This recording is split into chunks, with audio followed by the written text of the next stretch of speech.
Oke, selamat pagi.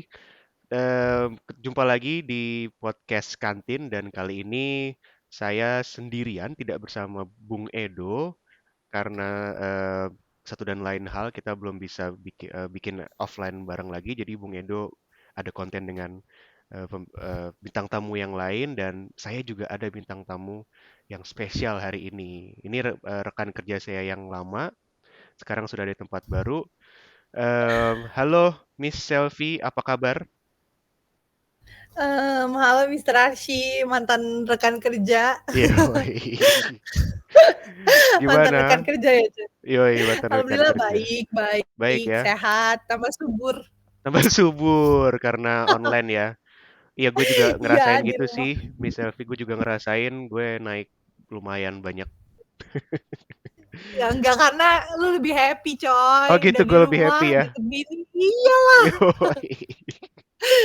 kenaikan berat badan sebanding dengan tingkat Dengan kebahagiaan ya coy. kehappyan ya, ya betul betul. Itu suatu justifikasi ya. Oh, Justifikasi. Boleh, boleh, yoi. boleh. Ya, jadi kebetulan Miss Selfie ini dengan saya tinggalnya tidak satu kota, jadi kita melakukannya secara online seperti itu. Dan udah lama banget gak ketemu Miss Selfie dan eh, hari ini kita punya topik yang menarik sebenarnya dan berkaitan dengan transformasi karir dari Miss Selfie ini sendiri sebagai seorang guru. Ya, jadi hari ini kita mau bahas gimana guru di era digital ini menjadi guru tanpa bertemu siswanya atau muridnya seperti itu. Ya, jadi Miss Selfie, jadi mungkin lu bisa ceritain sedikit Miss Selfie, sekarang lu tuh kerjanya ngapain sih dari yang sebelumnya jadi Eh, guru sekolah? Oke, jadi sebenarnya kayak, karir gue sekarang tuh sebenarnya switching karir ya, dari Heeh. awalnya tuh, sebagai guru ya, guru konvensional yang banyak orang tahu ya, ke dalam Mhm, mhm. kelas, terus kayak bikin lesson plan, terus kemudian ngajar directly sama si muridnya. Terus kemudian kayak di akhir tahun lalu tuh kayak dapat kesempatan buat switching karir, tetap masih di bidang pendidikan, sebagai guru juga, cuman, ya seiring perkembangan zaman, jadi orang tuh bikin akses pendidikan gimana caranya biar lebih merata. So, hadirlah sebuah terobosan teknologi pendidikan gimana caranya guru tuh bisa ngajar tanpa ketemu si muridnya langsung in contact gitu. Nah, Oke. kalau kerjaan sekarang sih sebenarnya aktivitinya, kurang lebih masih sama kayak guru biasanya pada umumnya, yang masih bikin kayak rancangan, lesson plan-nya, kayak Mhm. kira-kira mau ngapain sih dalam kelas, terus kemudian kayak kira-kira kegiatannya apa, terus kemudian, breakdown silabus sih. Jadi kan, setiap pendidikan tuh pasti punya tujuan pendidikannya kan, Iya. dan itu dituangkan di dalam silabus. Nah, gue tuh sebagai tim yang merancang kira-kira kalau silabusnya kayak gini, kalau misalnya anak dari tujuan pendidikannya pengen bikin anaknya tuh paham konsep IPA dan aplikasinya. Nah, terus gue breakdown kira-kira kegiatannya harus ngapain ya, terus kemudian kayak perangkatnya apa aja ya. Nah, itu kira-kira yang gue lakukan. Kemudian yang terakhir sih lebih ke QC sih. Hmm. Jadi bayangannya gini, kalau misalnya di suatu perusahaan yang punya terobosan teknologi pendidikan, itu kan mereka kayak menciptakan suatu bahan ajar gitu. Mhm. Bahan ajar tuh bahan buat si anaknya tuh gimana cara dia belajar mandiri tanpa Iya. ada kehadiran guru langsung gitu. Mhm. Yang gue lakukan adalah gue meng-QC gitu. Jadi gue make sure kalau misalnya um, materi yang udah dibuat sama tim itu tuh sudah sesuai sama standar yang ditentukan dan juga itu tuh easy to digest. Jadi kayak anak-anak tuh bisa menyerap si materinya ini kalau misalnya dia belajar mandiri tanpa guru di depannya kayak gitu. Oh, menarik banget ya. Jadi, tapi lu ngajar juga nggak? Apa lu sebatas melakukan hal yang tadi? Hal-hal tadi. Oh, enggak sih. Gue nggak ngajar directly ketemu murid baik offline atau misalnya online kayak Mhm. misalnya di teknologi pendidikan kan kita sebenarnya tetap ada gurunya, cuman Mhm. mungkin nggak langsung kayak kita bisa interaksi gitu, tapi guru tuh tetap ada dalam bentuk kayak video gitu. Jadi si Mhm. anaknya tuh menonton videonya, gurunya tetap ngajar tapi lewat video dan itu bisa ditonton kapan aja dan di mana aja. Nah, kalau gue aktivitasnya gue sebagai tim kontennya sih. Jadi gue yang merancang, terus kemudian udah di breakdown semua sama si tim, terus udah diramu sampai ketemu racikan yang paling oke. Hmm. Nah, gue bagian yang kayak gitunya. Nanti tetap ada bagian guru yang bakal nyampein di video, tapi bukan bagian gue gitu. Wih, menarik, menarik nih.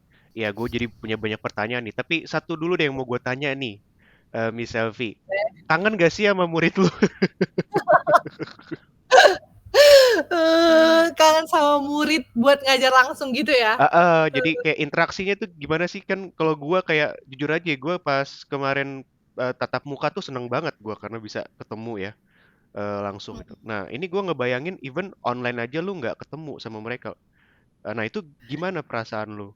S- Eh, Perasaan gue ya, jujur kalau misalnya dibilang kangen, ketika switching karir itu tuh yang paling berat, kayak gue mutusin gue ambil nggak ya kesempatan ini tuh adalah yaitu kayak kesempatan buat ketemu si muridnya langsung gitu. Heeh. Kalau buat as a teacher pasti salah satu energi buat guru walaupun capek, walaupun kerjaan banyak yang harus diperiksa, marking gitu tuh energi ketika ketemu murid tuh akan beda banget ya. Itu kayak bikin kita nge-recharge gitu.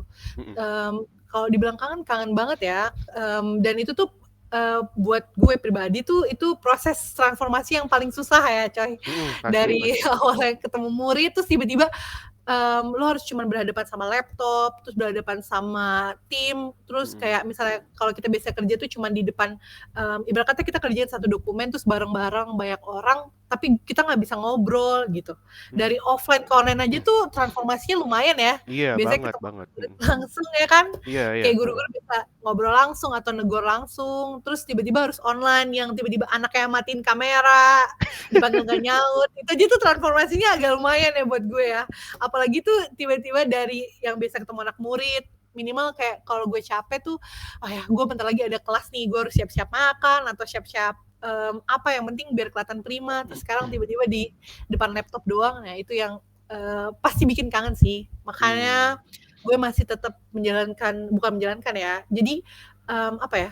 Teaching tuh masih jadi bagian dari diri gue dan gue Mm-mm. nggak mungkin kayak ngelepasin langsung zet gitu kan. Mm-mm. Mm-mm. So kadang gue masih ngambil jam-jam masih ngambil ya kesempatan ngajar kalau ada kesempatan misalnya kayak privat atau misalnya ada kadang gue melakukan ini loh coy, saking kangen itu gue menawarkan diri gitu, ada yang butuh bantuan nggak misalnya gue mau ngasih kelas gratis kayak gitu, jadi Oh, kayak wow.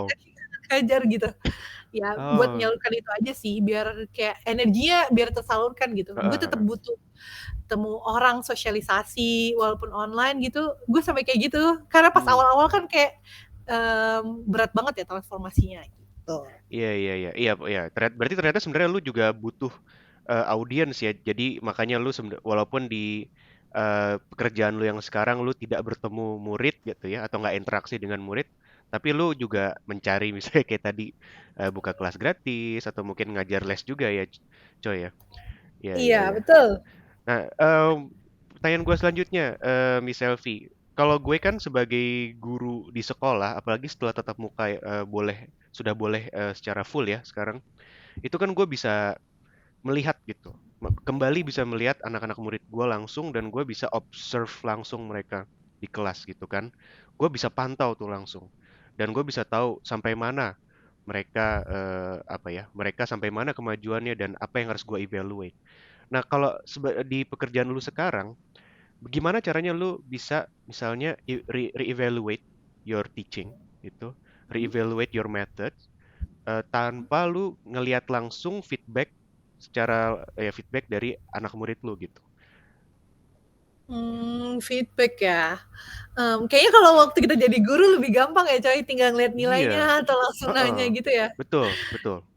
Kalau di gue sekarang tuh sebenarnya karena kita menciptakan satu kayak terobosan baru, so Mhm, sebenarnya kita masih sama, masih dalam satu linear bidang pendidikan, terus tapi cuman metodenya beda ya. iya, Kalau untuk evaluasi sih, kalau gue dan tim gue tuh ada beberapa metode ya. Yang pertama tuh biasanya peer review. Jadi kayak sebelum kita rilis nih, misalnya gue mau rilis satu materi, misalnya tentang ideal gas ideal gitu. Nah itu tuh kita tuh discuss dulu, terus kemudian kayak ada beberapa, jadi kayak ada beberapa lapis QC gitu loh.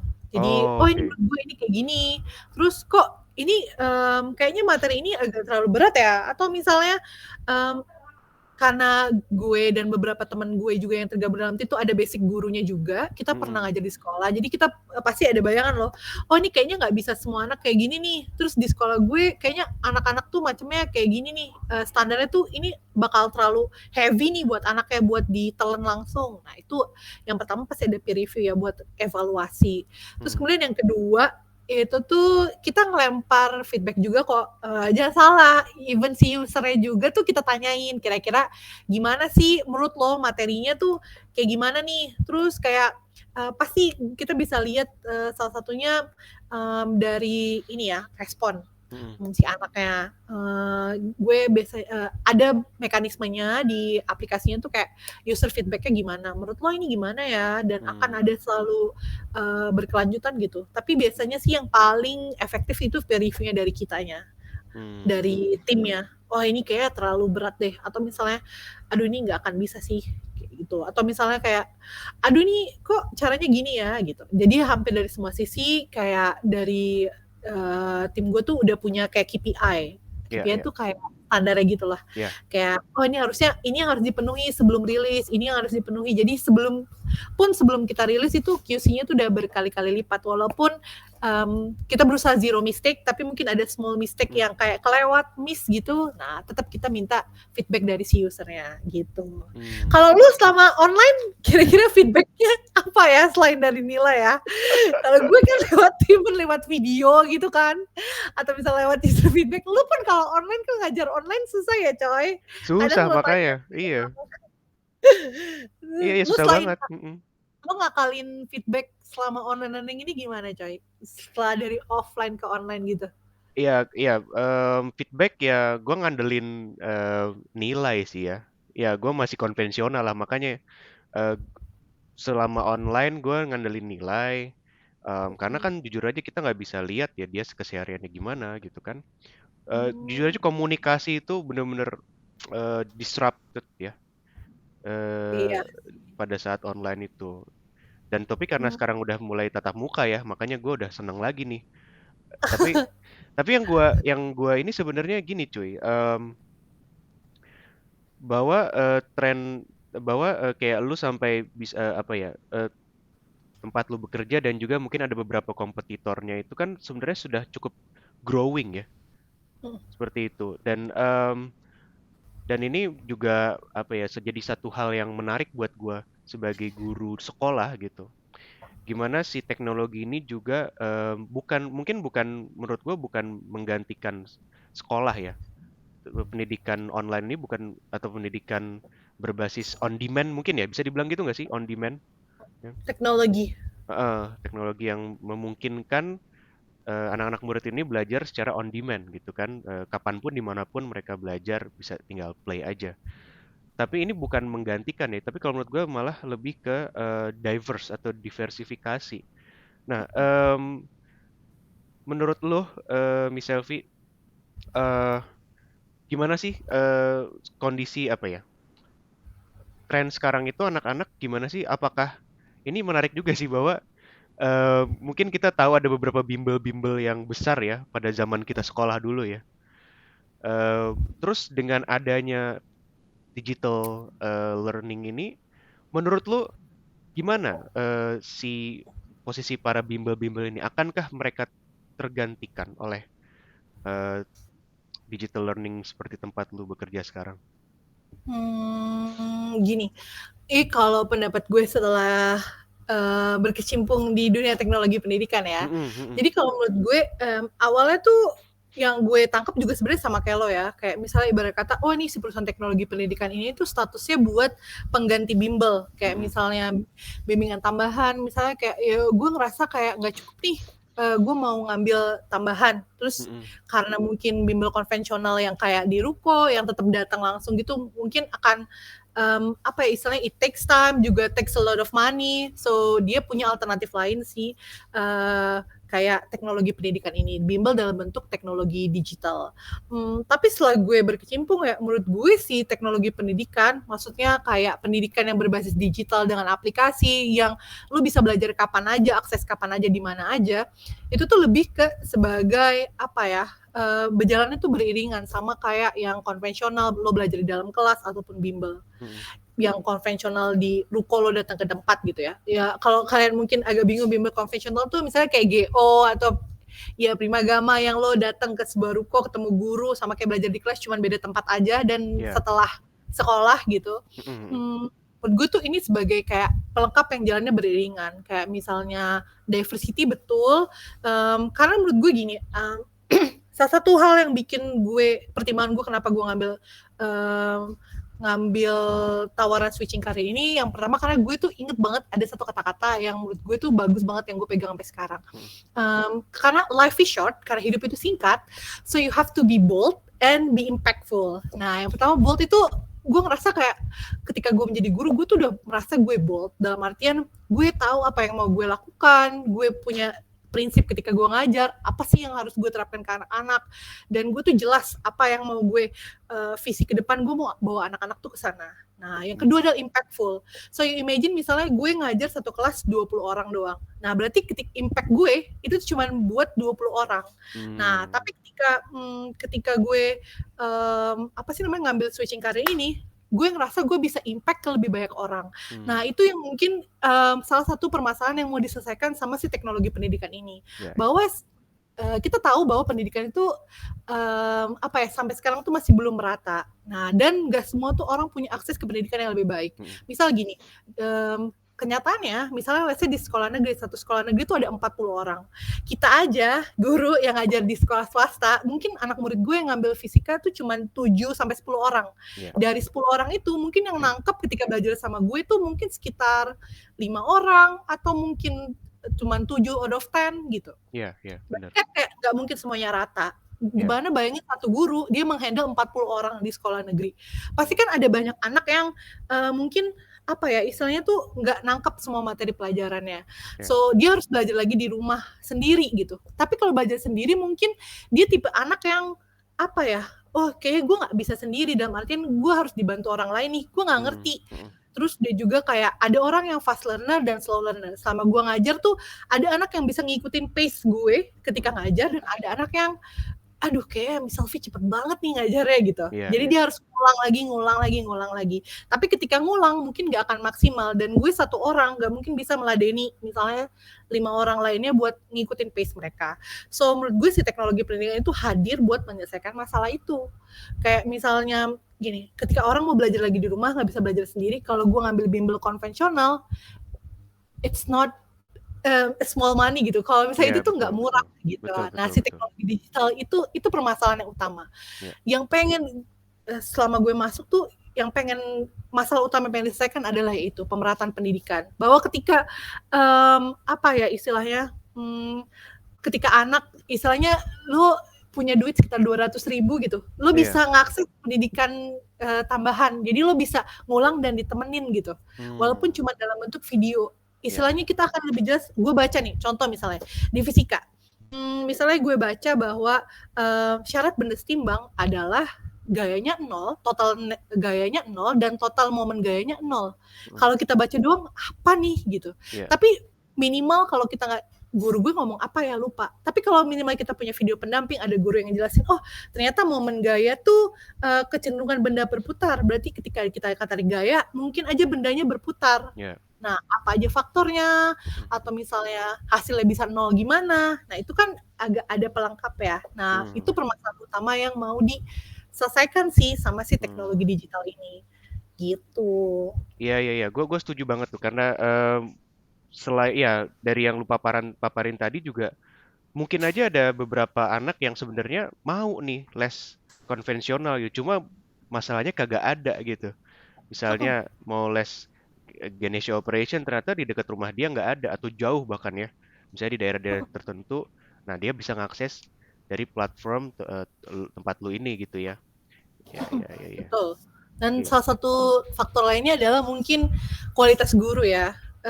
Jadi gini, bukan cuma pemerataan akses pendidikan ya, kita juga tahu bahwa kualitas guru tuh nggak merata.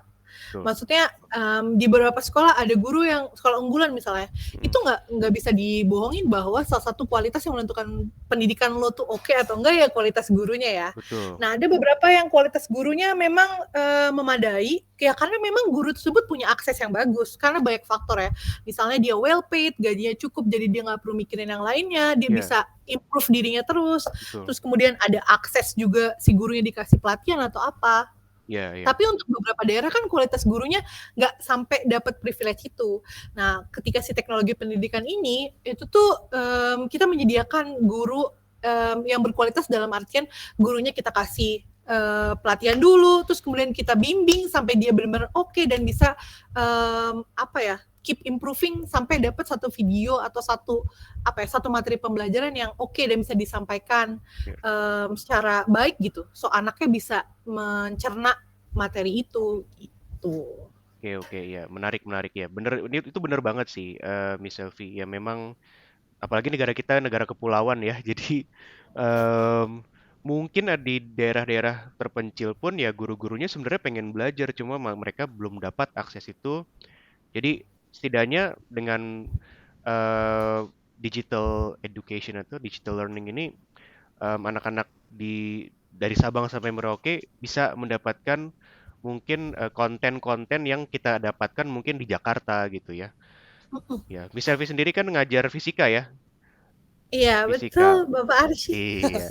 Dan dulu kan waktu kita kerja di sekolah yang sama ini kan kita Cambridge ya. Kalau sekarang masih Cambridge atau ada kurikulum lain yang di-handle? Kalau sekarang sih kebetulan di tim gue lagi pakai kurikulum luar juga, Hmm, masih sama, cuman ada juga yang kita kurikulum nasional. kurikulum Emang kan nasional ya. pasar terbesarnya kan emang di Indonesia ya, jadi kita mostly fokusnya ke kurikulum nasional Kurikulum gitu. nasional. Oke. Sekarang ngomongin ya ngomongin guru itu yang kualitas guru tentunya juga kita pasti nggak bisa lepas dari teachers development juga ya menurut gue. Atau pengembangan si guru ini. Nah, kalau di tempat lu ini sekarang apa aja sih programnya untuk membuat si guru-guru ini tetap apa ya, tetap berkembang gitu. Mungkin pelatihan atau apa gitu. Oke. Kalau teacher development tetap ada ya, dan itu tuh yang menurut gue karena di tempat gue bekerja sekarang tuh menganut sistem bahwa guru tuh ruhnya pendidikan gitu. Yes. Ya lu talking about education ya means you're talking about teachers gitu. Jadi mereka tuh sangat perhatian banget sama perkembangan gurunya. Yang pasti yang pertama tuh ketika gue masuk tuh ada proses kayak onboarding kayak oh ya guys tahu nih standar kita tuh kayak gini dan kita tuh cara kerjanya kayak gini. Jadi kita make sure tuh si perusahaan ini tuh make sure kalau misalnya we are working at the same line. Oke, kita tahu nilainya ini. Terus Hmm, kemudian yang kedua tuh ada namanya kayak teacher training gitu. Nah, hmm, teacher training tuh banyak banget. Lu imagine aja gue tuh nggak langsung terjun di bikin materi pembelajaran Amin yang di dalam video yang syuting gitu, heeh, heeh. yang menyampaikan materi tapi gue belajar kayak deliverynya, terus kemudian Hmm, kayak materinya ya kalau gue di fisika tuh sebelum gue nulis sesuatu tuh ada yang bagian atasnya lagi yang oh ini nggak gini konsepnya, ini yang harus ditulis, kemungkinan ini anaknya akan bingung nih kalau baca kalimat lo yang ini kayak gitu.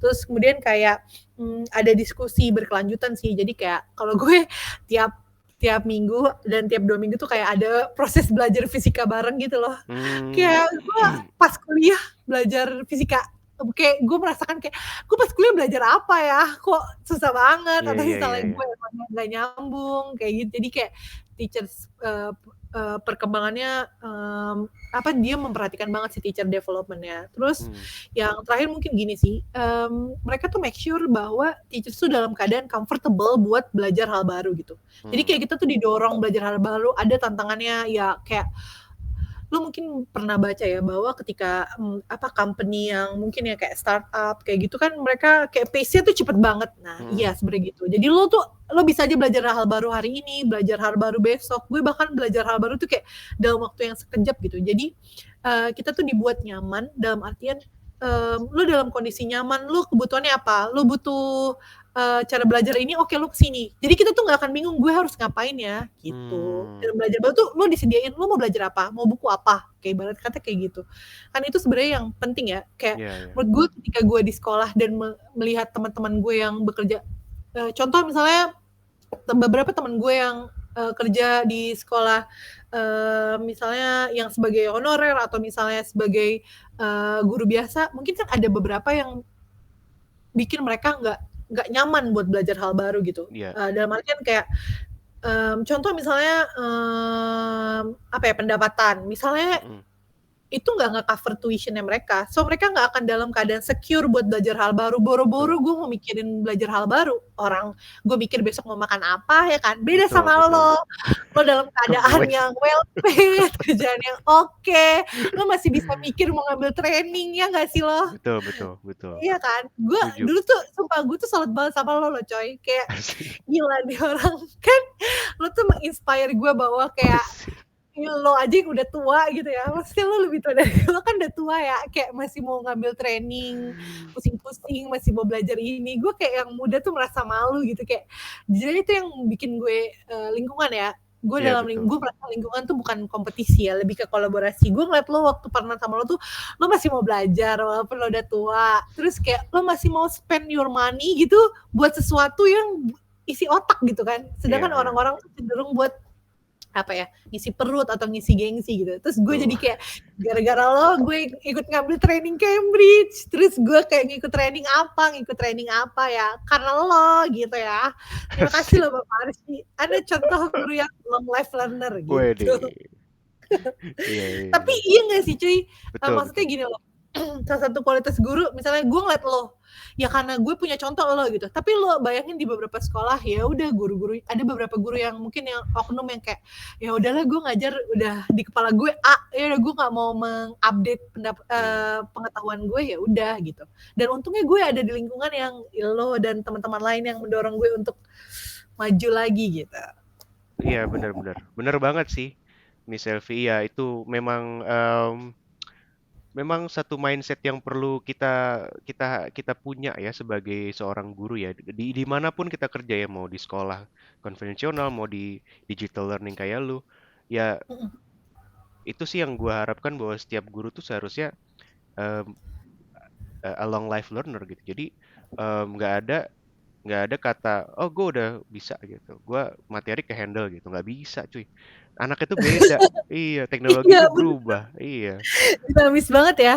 Tapi itu Betul. bisa jadi loh, kayak misalnya contoh gini, kita tuh bisa belajar dari siapapun. Contohnya misalnya gue belajar dari lo yang guru bahasa Inggris, walaupun misalnya gue belajar dari mindset long life learner lo. Tapi misalnya gini, lo bayangin aja ya, gue sampai sekarang nih, gue udah ngajar kurang lebih 4 tahun gitu. Terus gue mau ngajar anak E-level, itu tuh gue ngajar, contoh ngajar privat aja, gue ngajar 90 menit, gue belajar bisa 4 jam, 5 jam cuy. Dari bikin materi sampai Stres duluan ya?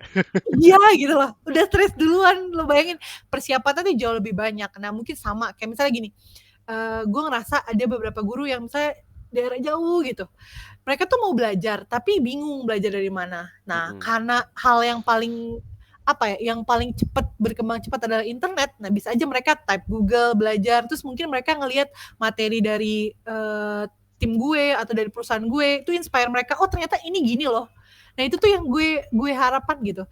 Harapan gue walaupun kontribusi gue cuma 0,0000 sekian, tapi ternyata apa yang gue tulis, apa yang gue buat, itu tuh bisa dilihat sama orang yang jauh dari tempat gue sekarang, dan mereka ke-inspire gitu. Oh ya ternyata cara ngajarin momen tuh orang biasanya kalau misalnya di fisika misalnya gini, cara ngajarin momen gaya tuh cuman ya udah lo kasih gaya, momen gaya adalah gaya dikali jarak dia ke pusat. Nah tapi ketika membaca tulisan gue ternyata lo bisa ngajarin gaya dari konsep, ternyata pas benda ditarik, misalnya salah satu ujung ditarik, terus ternyata benda tuh bisa berputar loh, nggak cuma bisa bergerak gitu.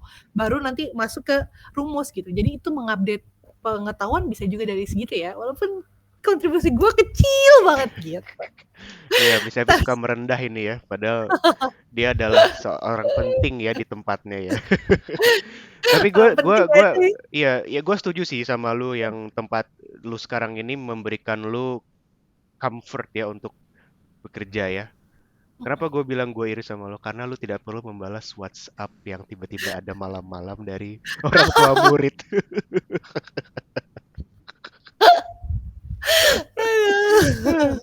Itu gimana tuh, cuy? Berasa kayak kalau gue kan terus terang ya, gue jujur aja gue sebagai guru sekolah dan sebagai wali kelas ya, itu pasti ada lah ya, ya namanya komunikasi dengan orang tua, dengan murid gitu, WhatsApp pribadi. Gitu. Nah sekarang dengan lu, sekarang tidak ada sama sekali ya kayak gitu-gitu. Gimana? Lu merasa itu sebagai sebuah sesuatu yang positif untuk produktivitas lu atau justru menjadi sesuatu hal yang kurang? Oh, soal WhatsApp ya. Kalau gue sih sekarang alhamdulillah ya dijauhkan dari WhatsApp orang tua yang tiba-tiba bisa kayak boom datang tiba-tiba malam-malam. Hah, apa nih? Atau misalnya kalau tiba-tiba balas telat ada aja orang tua yang kayak gimana sih bisa balasnya telat banget gitu. Kalau gue sih sekarang alhamdulillah ya coy, jam waktunya bekerja, jam mulai kerja gue misalnya pagi ya, udah Heeh, pagi, terus atau misalnya selesai jam kerja tuh grup WhatsApp gue kosong gitu ya, heeh, gak ada heeh. chat-chat Betul, WhatsApp betul, tidak betul. penting. Alhamdulillah itu salah satu bentuk comfort ya di dalam pekerjaan gue sekarang. Tapi kadang-kadang gue kangen loh coy, sama WhatsApp orang tua. Lo bayangin gue waktu resign masih ada parents yang WhatsApp gue, "Miss maaf mau tanya ini, apa sih namanya, agenda kegiatan besok apa ya?" Terus gue kayak, "Iya Pak, iya Pak." Pertama tuh nanya dulu, "Miss apa kabar?" "Iya baik, Heeh, heeh. alhamdulillah Pak." "Gimana Pak, ada yang bisa saya bantu?" Gue bilang kayak gitu Heeh, kan, heeh, gue kan heeh, gak heeh. curiga apa-apa, terus dia bilang, "Miss ini agenda besok apa ya? Anak saya nanya ke saya gini-gini." Terus gue kayak, gue bingung gue mau lempar ke siapa. Tapi dia udah tahu kalau lu udah resign. Ya udah tahu lah harus itu tuh gue resign kan bulan apa ya, Oktober ya, dia Iya, WhatsApp iya. gue Januari coy, Buset. "Bapak kesayangan lo." Gitu. Gue belum balas karena gue kayak, "Aduh Tuhan gue balas apa nih?" Gue mikir dulu kan. Iya, Terus ya iya, udah iya. akhirnya tiba-tiba, dia sadar sendiri, "Oh ya Miss maaf ya, saya lupa kalau Miss udah resign." Gitu. Masih Jet lag ada. ya, jet lag ya, Iya. mungkin lu berkesan sekali ya dengan beliau ya sampai kayaknya Iyalah, informasi ke lu aja semua. kan gue fast respon. Oh Nanti iya kalau nggak fast benar. respon jadi bom Iya, iya. bom atom. Benar, benar. Nah, kalau kalau ngomongin guru itu kan ada tugas administratif ya, cuy. Kayak bikin ya ada beberapa tugas-tugas administratif lah kayak waktu lu mungkin merasakan juga waktu kita masih di sekolah ya. Misalnya ngisi raport dan segala macamnya. Nah, dengan kerjaan lu sekarang ini, tentunya lu juga punya kerjaan administratif. Nah, kira-kira menurut lu, em, bagaimana sih, apakah kerjaan administratif itu terlalu overwhelming ketika lu di sekolah? Atau memang Nah, atau memang sekarang lu punya kerjaan sekarang ini juga tetap overwhelming juga gitu di administratif itu? gue tanya balik ke lo deh, menurut lo kerjaan administratif lo sebagai teachers bikin lo overwhelm atau Oh iya, enggak? tentunya, tentunya. Kalau gua jelas sih ya. Karena kan kadang kayak lu bilang, kayak gue ngajar ke Cambridge ya, mungkin buat teman-teman yang Heeh, dengerin yang belum familiar, Cambridge itu ada yang dinamakan advance ya atau A level ya. Nah itu sama gue kayak lu, kalau mau ngajar anak kelas A level, gue stres duluan, gue belajar semalaman gitu kan, gimana caranya nyampein ini gitu, gimana caranya membuat ini sesimpel mungkin gitu nah kalau tapi itu hal sayangnya suka tergerus ya waktu-waktu belajar persiapan itu tergerus oleh administratif seperti misalnya ngisi raport atau ngisi ngisi report komen. gitu. Heeh. Atau Komen ngisi deh. bukan komen sih kayak ngisi absen atau ada event seperti itu. Ada kadang-kadang event-eventnya juga cukup time Berat ya? consuming. Iya, cukup time consuming. Itu menurut gue iya, itu overwhelming. Nah, ketika lu sekarang nih, bukan kerja di sekolah ya, lu merasa lebih produktif nggak sih dengan tidak melakukan hal-hal administratif seperti itu? Kalau gue jujur iya ya, itu tuh produktif banget ya. Jadi kayak kalau gue tuh terbiasa kerja dengan kayak kita tuh udah ada kayak timeline-nya dan ada Iya. deadline-nya gitu ya, biasa ya. Mhm Kayak mhm. administrasi dalam artian bentuk kayak lo tahu kerjaan lo harus ngapain gitu. Dan itu tuh menurut gue produktifnya dalam artian gue tahu nih apa yang mau gue kerjain dan harus gue kerjain. Kadang gue jujur lebih mengerjakannya lebih cepat ya. Ya mungkin karena secure tadi, gue ngerasa comfort dan Mhm ngerasa mhm secure. mhm. Terus nggak ada maksudnya kayak administrasi yang menurut gue kayak apa gitu ya. Gue inget banget gue ngerjain lesson plan tuh kalau udah ditagih, miss lesson plan kayak gitu. Dan menurut gue tuh ngabisin waktu dalam artian gue tuh lebih mending buat belajar gitu ya. Anda nggak tahu beban saya ngajar E-level itu ngajarnya berapa gitu, sampai nangis bombay gitu kan. Nah, jadi kayak itu menurut gue salah satu yang harus bisa dikurangin sih. Apalagi terutama ini gue pengalaman karena dulu gue PPL pas magang kan di sekolah negeri ya. Mhm mhm. Maksudnya di sekolah nasional biasa, nggak di Mhm. Cambridge yang which is lo harus bikin RPP. Itu tuh gue bikin RPP dengan kata-kata yang salah. Maksudnya harus kata kerjanya inilah, itulah, dan Mhm. harus mikir dari A sampai Z. Padahal mungkin karena buat gue ya, mungkin terkesan egois ya, tapi buat gue tuh guru tuh orang yang paling tahu keadaan kelasnya gitu. Mhm. Misalnya contoh di fisika aja nih ya. Gue sempat baca kayak apa sih namanya, pembelajaran di kelas tuh harus aktif, anaknya tuh harus ini, harus ada eksperimen, ada segala macam. Mmm. Yang pertama, lo nggak tahu kondisi anak lo tuh kayak gimana. Iya. Maksudnya dalam artian, misalnya dalam artian gini, anaknya tuh agak susah diajak buat lari lah, lari dalam Iya. artian aktif segala macam. Kayak misalnya lu berekspek anak lo bertanya, ya nggak akan bisa lo expect anak lo buat bertanya kalau kita dari gurunya tuh nggak banyak nanya gitu. Gue berhasil Betul. bikin anak gue aktif bukan dengan cara gue ngasih video terus mancing anak bertanya, ngasih konsep, enggak. Gue tuh berhasil mancing anak gue aktif tuh setelah gue cerita. Kayak Betul. mereka tahu kayak, oh iya gue harusnya kayak gini loh. Terus kayak Betul. mancing bikin ada salah satu yang di kurikulum 13 kalau nggak salah, Mhm. kemampuan membuat anak punya kemampuan bertanya secara ilmiah. Bun, kemampuan questioning skill tuh nggak diajarin di dalam artian lu tuh cara bertanya tuh gini-gini, enggak, Iya. tapi dari gurunya gue harus lebih banyak bertanya dulu.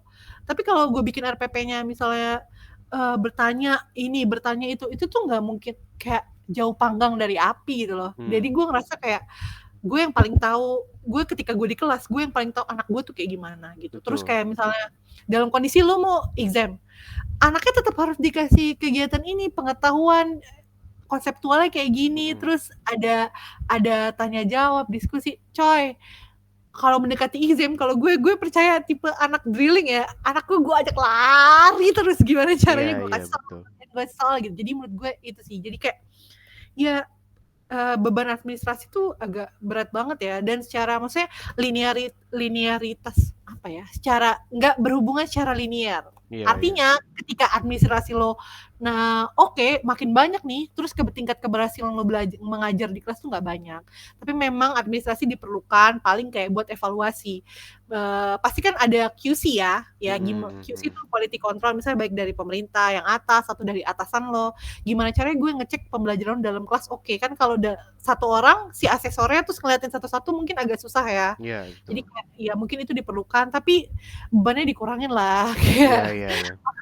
daripada akhirnya jadi jatuhnya formalitas dan cuman copy paste doang kan, it's not Ya, effective betul. kan, Betul. wasting time kan. Iya. Gue yakin banget sih, dengan lu sekarang ini, pekerjaan lu sekarang ini karena lu sebenarnya beneran, apa ya, beneran lu bikin lesson plan yang bener-bener plan yang memang akan lu kerjakan gitu. Karena kan terkadang kita mengerjakan administratif aja ya. Dan gue setuju Iya, banget. Tadi lu bilang kita meminta anak bertanya, tapi kita harus exemplify dulu gimana how to ask ya kan, how to give mhm, questions gitu. Jadi bener banget dan mungkin em, apa ya, mungkin juga bisa jadi sekolah konvensional ini kalau menurut gue seharusnya juga bisa belajar dari digital learning seperti tempat lu bekerja ya, karena mungkin sudah saatnya sekolah-sekolah itu apa ya, ada sedikit reformasi lah di birokrasi atau di administrasinya. Supaya apa? Supaya kita juga si guru-guru ini lebih produktif lagi dalam apa dalam mengajar gitu kalau menurut gue sih. Oke, iya betul. gimana Miss? Gimana? Iya enggak, gue ada satu fun fact sih, ini Heeh, gue heeh, ya, gue heeh. tuh dulu pernah waktu ngajar di sekolah konvensional, gue pernah bilang kayak ke anak gue kayak, Lo harus belajar tuh maksudnya dari buku, dari bimbel, terserah whatever it is kayak. Tapi mungkin ada beberapa, gue pernah sempat menyoroti salah satu perusahaan teknologi pendidikan waktu gue as a teacher, kayak merasa kok kontennya kayak gini ya, terus kayak gue ngerasa kok kontennya agak kurang dalam atau misalnya agak kurang apa, dan kayak omongan itu tuh didengar oleh Allah, dan kayak Allah tuh pengen bilang ke gue tuh kayak, "Lo gak usah banyak Ya udah lu masuk cincong, situ sekarang gitu ya. lo." Iya, gitu, ngerti gak sih? Gue kayak, Jangan ya udah bacot sekarang doang gitu. kerjaan gue udah iya, gue meng-QC gitu.